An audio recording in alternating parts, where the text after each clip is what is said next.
Hello hi friends, Triveni సంగంకి వచ్చాము. త్రివేణి సంగంలో స్నానం చేస్తున్నాను. ఓకేనా? ఇగో నీళ్ళు తీసుకెళ్తున్నా మా ఇంటికి. త్రివేణి సంగమం. హర హర మహాదేవ శంభో శంకర.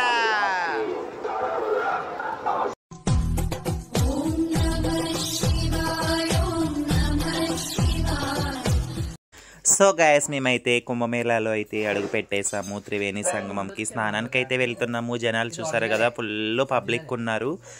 గంగా యమున సరస్వతి 3 నదుల కలయిక దగ్గరకు అయితే స్నానం చేయడానికి అయితే చేరుకున్నాము. సో హ్యాపీగా ఉంది. మొత్తానికి అయితే స్నానం చేయడానికి అయితే రెడీ అయిపోయాము. త్రివేణి సంగమంలో ప్రయాగ్రాజ్లో చాలా హ్యాపీగా ఉంది. మా గురువు గారు సోనా రాథోడ్ గారు అలాగే మా ఫ్రెండ్స్తో ఇంకొంతమంది కలిసి వెళ్ళాము. సో జన్మధన్యం అయిపోయింది అనిపించింది నాకు.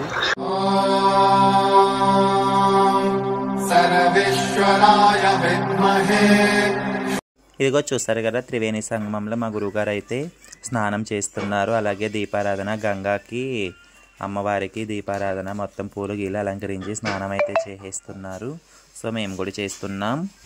అలాగే నేను కూడా ఇదిగోండి గంగా స్నానం అయిపోయిన తర్వాత మేమైతే గంగా జలం అయితే తీసుకురావడం జరిగింది. చాలామంది ఫ్రెండ్స్ అడిగారు గంగా జలం తీసుకురమ్మని. సో మేమైతే ఇక్కడ నుంచి ప్రయాగ్రాజ్లో త్రివేణి సంగమం నుంచి గంగా జలం అయితే తీసుకొని రావడం అయితే జరుగుతుంది. ఎంతమంది పబ్లిక్ చూడండి. స్నానం చేసుకొని రిటర్న్ వచ్చేటప్పుడు కూడా మన రూమ్స్కి అయితే పబ్లిక్ అయితే ఫుల్గా ఉన్నారు. చూసారా, పబ్లిక్ మధ్యాహ్నం 1 గంట టైం అయింది, అయినా సరే జనాలు తగ్గట్లేదు. ఫుల్ పబ్లిక్ వస్తున్నారు. సో 26th వరకే లాస్ట్ కాబట్టి పబ్లిక్ ఎక్కువ మంది ఉన్నారు. అసలు ఫస్ట్ డే 1 నుంచి లాస్ట్ వరకు కూడా ఒకే పబ్లిక్ అంట, అసలు తగ్గట్లేదు. చాలా పబ్లిక్ అబ్బా.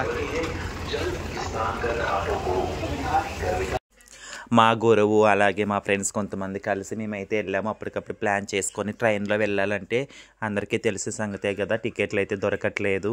సో అందుకనేసి ఇబ్బంది పడతామనేసి మేము ఓన్గా కార్ అయితే తీసుకొని వెళ్ళాము. హైదరాబాద్ నుంచి ప్రయాగ్రాజ్ చాలా దూరం ఉంది, బట్ మేము కార్లోనే జర్నీ అయితే చేస్తాము. జర్నీ కొంచెం ఇబ్బంది అయినా సరే అక్కడికి వెళ్ళిన తర్వాత ప్రయాగ్రాజ్లోకి వెళ్ళి అడుగు పెట్టి అక్కడ జనాన్ని చూసి అక్కడ త్రివేణి సంగమంలో స్నానం చేసిన తర్వాత ఆ కష్టం బాధ మొత్తం మర్చిపోయామన్నమాట. చాలా హ్యాపీగా అనిపించింది.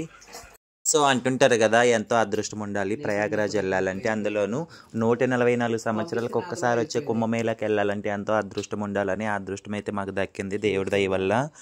హ్యాపీగా వెళ్ళడం అయితే జరిగింది. నేనైతే అనుకోకుండా అప్పటికప్పుడు ప్లాన్ చేసుకొని వెళ్ళాము. సో హ్యాపీగా అయితే వచ్చేసాము. దర్శనం మొత్తం చేసుకున్నాము.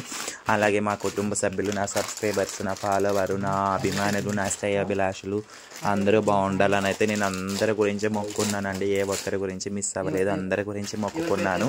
అందరూ బాగుంటేనే మనం బాగుంటాము. సో ఎప్పుడు అలాగే కోరుకోవాలి, మనం ఒక్కరమే బాగుండాలని ఎప్పుడు అనుకోకూడదు. సో ఇలా మా ప్రయాగ్రాజ్ త్రివేణి సంగమం అయితే వీడియో అయితే కంప్లీట్ అవ్వడం జరిగింది. నెక్స్ట్ నా వీడియో అయితే ఖచ్చితంగా లాస్ట్ వరకు చూడండి, నాకు సపోర్ట్ చేయండి. మీకు ఇంకా మంచి వీడియోస్తో మీ ముందుకు వస్తాను. ఇందులో ఏమైనా మార్పు చేరుకుని చూడండి, నెక్స్ట్ వీడియోలో సర్చ్ చేసుకుంటాను. కాకపోతే సబ్స్క్రైబ్ చేసుకోవడం, బెల్ గంట అయితే కొట్టండి. నా వీడియో చూడండి, సపోర్ట్ చేయండి. ఓకేనా ఫ్రెండ్స్?